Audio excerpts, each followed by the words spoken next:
कच्चे केळ आपण पाण्यात टाकून शिजवून घेऊ.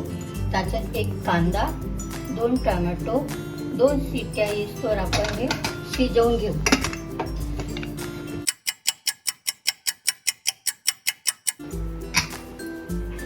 आता हे आपलं कुकर थंड झालं आहे, काढून घेऊ.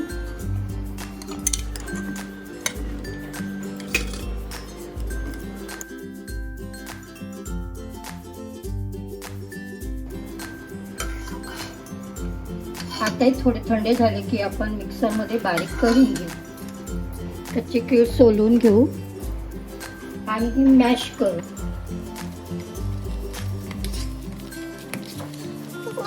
कच्चे केळ शिजवून ठेवले आहे ते आपण आता फोडणीला टाकूया. तेल आपलं तापत आलेलं आहे. थोडी मोहरी टाकू. मोहरी तडतडली की आपण थोडे जिरे टाकू. थोडे आलं लसणाचं पेस्ट टाकू.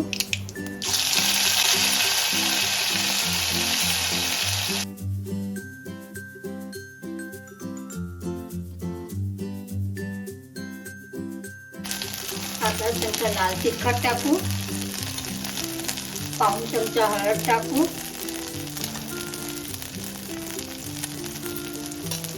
थोडे धने पूड आणि हे मिक्स करून घेऊ. मिक्स झाल्यावर त्याच्यात आपण केळ मिक्स करून घेऊ.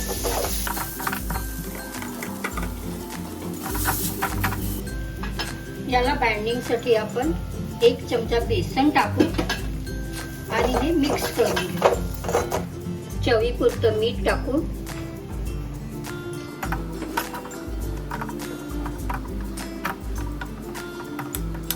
आता याच्यात आपण ब्रेड क्रम्स टाकू.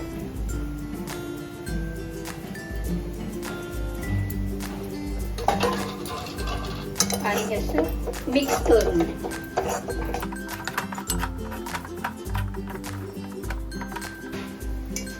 हे आता वाफेवर 5 मिनिटं शिजू देऊ. आता आपल्या केळाला वाफ येईस्तोवर आपण हे कांदा, टोमॅटो आणि काजूची प्युरी तयार करून घेऊ.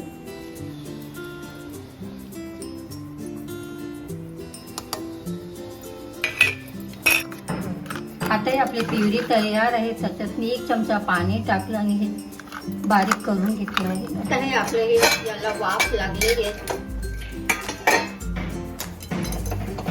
आता आपण हे याचे गोळे तयार करून घेऊ. आपलं तेल तापलेलं आहे. आता आपण हे कोफ्ते तळून घेऊया. छान असे गुलाबी होईस्तोवर तळायचे.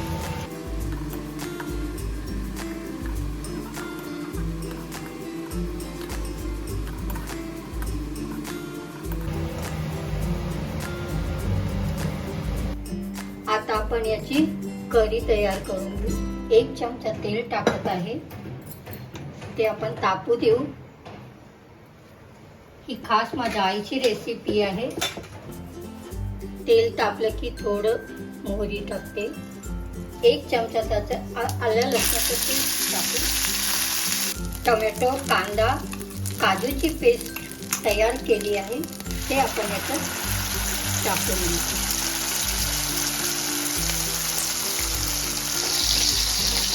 हे छान तेल सुटेस्तोवर शिजून घेऊ.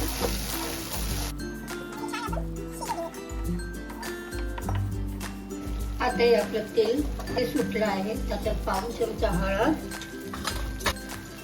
1 चमचा लाल तिखट, अर्धा चमचा धने पावडर हे आपण टाकून मिक्स करून घेऊ.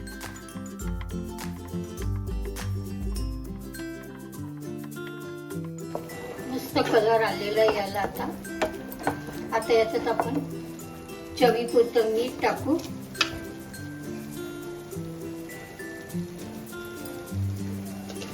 आणि थोडं याच्यात मी पाणी टाकते. आता आपण हे छान तेल सुटेस्तोवर शिजू दे.